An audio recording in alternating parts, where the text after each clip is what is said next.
Journalist Toolbox actually started at Northwestern, where I'm sitting right now. I was teaching a undergrad class called News Writing and Reporting.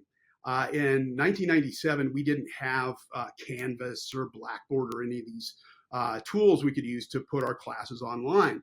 So I just built mine online. I just built it and put it up on a server. And one of the pages on there was a resources page. It was called Toolbox, was all it was called.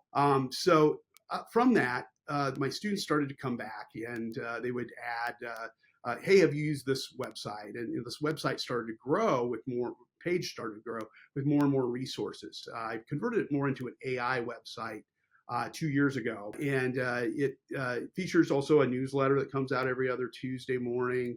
I have 112 training videos up there with exercises built into them. And really, it's just a big index of AI tools. More than 2,000 new AI tools come out every month. I take the 100 or so that are relevant for journalists and put them on the site with a short description saying, here's why you might want to use it. So why AI? What made you decide to shift this 2 years ago to focus on AI? I knew the potential of AI.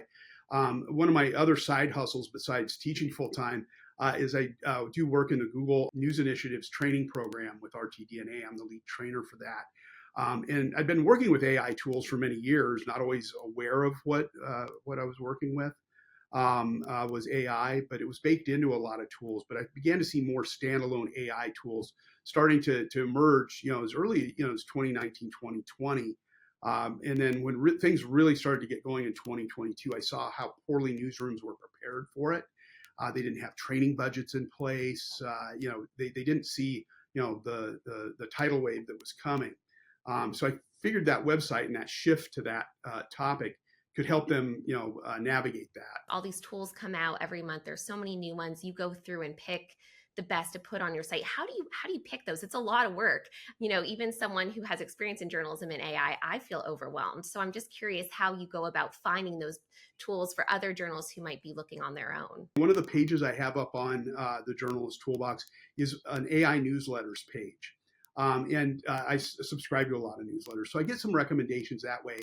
I hear from conferences when I'm doing these trainings. Sometimes somebody will mention a tool to me. I'll open it up and go, oh, hey, that's interesting. My AI class at UIC, I have students, they have to come in and present an AI tool throughout the semester. So really it's just networking and kind of thinking of what's out there. And that's why I put together that What's New page on the website. So people can just go there and see, oh, okay, here's the 4 or 5 things I need to look at. Because as journalists, we don't have a lot of time on our hands.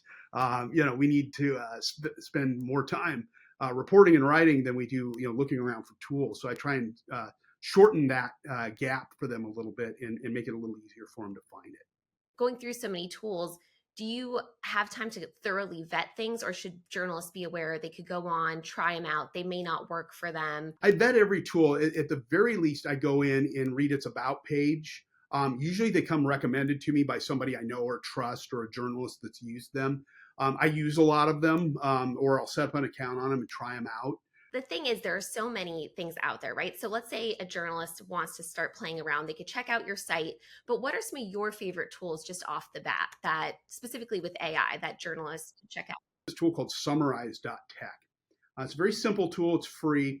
You can plug a video in there on Vimeo or YouTube, and it will summarize down to 5 minutes what that 5 minutes of video talks about. So if you have a 2.5-hour meeting, school board meeting or a city council meeting, you don't want to sit through all of it or on video, or you can't get to the meeting, you can look at those little 5-minute increments as they go through and see, oh my God, at this point they're talking about a teacher shortage. I better listen to those 5 minutes. I use a lot of custom GPTs for summarization.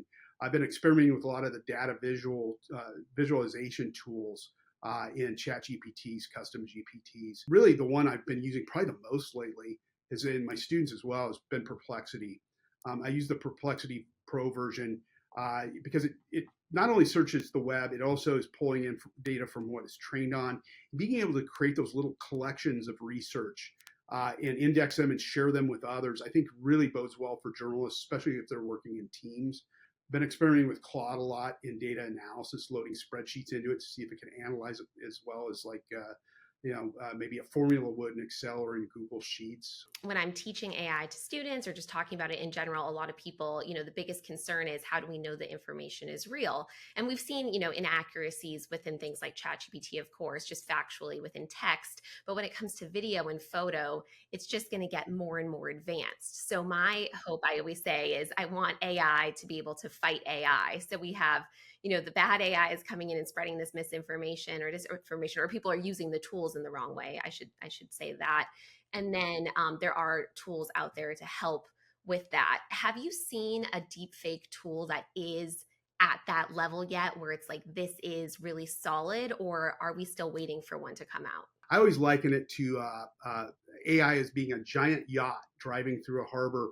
And all the fact checkers and journalists are chasing behind it on jet skis, trying to keep up with it, and sometimes crashing in the waves behind it. It's always a good way to kind of think about it, because AI is learning 24/7, 365. Two of the tools that I've found that work probably best are Sensity AI for video detection. It's $200 a year. But for free tools, the one I like is called Deep Fakeometer. It's built by a professor at the University of Buffalo with a couple of his grad students. The thing I like about it, all it is a hub for many different AI detection tools. So if I load up a piece of video that's a deep fake, I can select what tools I want to use. Maybe it's the Institute for Informatics and Whisper, or maybe it's a tool from the University of Tokyo. And I can select more than one. And so I can select two or three. And then I load the video in, select my tools, it'll run an analysis. It also links off to its GitHub pages on how it works, which helps me a little bit with trust. AI voice detector is pretty good. It's free up to a certain amount, and then I think it's $12, $13 a month. So, given your extensive work with digital tools and AI, what are some common misconceptions that journalists have about integrating AI into their workflows? The vast majority of hallucinations that happen with large language models aren't the machine's fault. It's not the software's fault. It's not a bad algorithm. It's what we typed into it. It's human error. We've asked it to do something it's not trained on. We asked it to do something that's not capable of doing. And those tools are getting better at stopping us and telling us, oh, no, I don't do that. Gemini is very good at that. Claude is very good at that. So you always need to remember, you need to study the tool a little bit and understand what it can and can't do for you. So, what advice would you give to those newsrooms and to those journalists who they're saying don't use AI at all, but they're going to, you want to train, my thinking is you want to train people to use it and to use it ethically rather than say, don't use it, hope they're not going to use it, but they're going to use it in the wrong way, like behind your back. One of the things they really need to do is figure out that policy, get your staff trained. There's plenty of free training out there. These Google fact checking trainings are free. Online News Association, for single membership, $75, you can be trained twice a month on different AI tools. You can go into your conference room, have one member turn it on in the conference room and have your whole staff watch it. And we walk you through how to ethically use the tools and talk about the pitfalls of them and how not to fall into traps, how to write prompts, how do you go through and vet and fact check the content once it comes through. It does require that human touch. It's hard to watch videos all the time to learn it. It's hard to just sit down and read a book on how to use it, which is helpful. But a lot of times just somebody coming in that's also a journalist and sitting down with you and showing you, here's 4 or 5 really cool things you can do with it. That gets people to thinking, and okay, now we can take and start implementing it this way or that way. One thing I think that holds up a lot of big companies, like Disney owns ABC, for example, is maybe they're worried that OpenAI, ChatGPT is going to steal their information. When you do the trainings too, do you talk about that? Are you, do we even understand how much information is being stored by these AIs? Privacy is always a concern. And what I've always told students for years in journals that I've trained, if you don't want grandma to see it, don't put it up on social media or up on the web anywhere. One of the first things I show newsrooms is how to do their privacy settings on large language models, because they're not always very evident. They're worded kind of funny, both in like Perplexity and also in ChatGPT, and where to find those settings too. I always tell students or journalists, trust your gut. If it doesn't feel right to you, moving it up to Google Pinpoint or to Document Cloud or even Google Drive, don't do it. So I was talking to a student recently, and this really stuck with me, and it like broke my heart a little bit. But she said, I'm learning I'm learning what I'm doing now, my skills. I think she's doing marketing and journalism, kind of like a mix of communications undergrad. And she said, I do the work and then I ask the AI to do it and it does it so much better than me. That, this was from her perspective. She said, I feel like it does it so much better than me. It's disheartening and I just don't feel good enough. What advice would you give to a student like that? It's interesting because I've had students, take their writing and put it into AI and see how much it's improved it, through the editing process. And I go, Grammarly and spell check help us too, so, don't feel bad about that if you have certain weaknesses as a writer. So she needs to remember that, I don't know of too many 19 or 20-year-old Pulitzer Prize winners. You're going to get better at your craft as you go.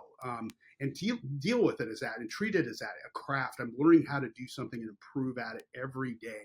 And over time, she'll get better and can write better than any program ever could for her. Because what she can do is she can go out and ask the question of the day for the most important newsmaker in that community. She can go out and ask questions, come back, organize those thoughts. What does AI do? AI is taking what already has been reported or documented and is writing from that. It's not actually going out and asking the questions, at least not yet. It can help you formulate questions, use it for that. It can help you do research for that story, use it for that. But don't use it to write and try to compete with the technology. March by your beat of your own drummer, and she'll find her way as a reporter and as a writer. It clicks with us at different points in time in her life.